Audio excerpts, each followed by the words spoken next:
Nagtapos na ang filing of candidacy ng mga kakandidato sa 2025 elections at isa sa inabangan ang paghahain ng kandidatura ng TV host comedian na si Willie Revillame. Humabol siya sa filing ng Certificate of Candidacy kahapon.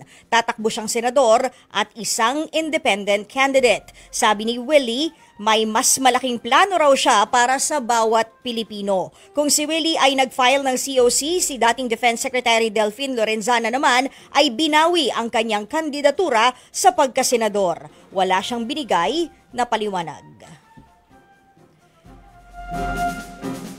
Hindi ako kalaban. Iyan ang tiniyak ni senatorial aspirant Willie Revillame kay Pangulong Bongbong Marcos bago pa man siya tumakbong senador. Sinabi yan ni Revillame sa panayam sa kanya kanina ng programang The Big Story sa One News o kagabi sa programang The Big Story sa One News. Tinanong din siya kung bakit hindi siya sumali sa PDP na partido ni dating Pangulong Rodrigo Duterte. Ang sagot ng TV host, hindi raw siya inalok kaya tumakbo siya ngayon bilang isang independent candidate. Dagdag pa ni Revillame, maayos siyang nagpaalam sa Malacanang at kay VP Sara kaugnay ng kanyang kandidatura.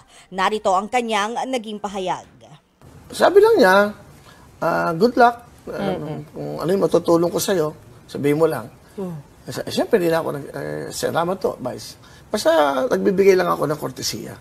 Even with Hannah Rose Mercado from Malacanang. Sinabi ko, pakisabi kay First Lady, kay mahal na Pangulo na I'm running, hindi ako kalaban, kasama ako, gusto ko magpasaya.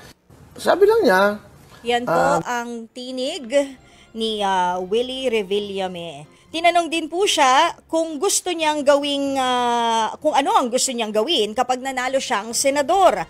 Pagtutunan daw niya ng pansin ang problema sa kahirapan, edukasyon, kalusugan at dagdag na discount sa mga senior citizen. Sa tanong naman kung magpapatuloy ang programang Well to Win, heto ang kanyang sagot. Yes, kasi tinanong ko na kay Chairman Garcia kanina, yes, hanggang February 10, you can still do your show. February 11, hindi na pwede. Kasi campaign time na yan. Yes, kasi... Okay, yan po ang tinig ni Willie Revillame.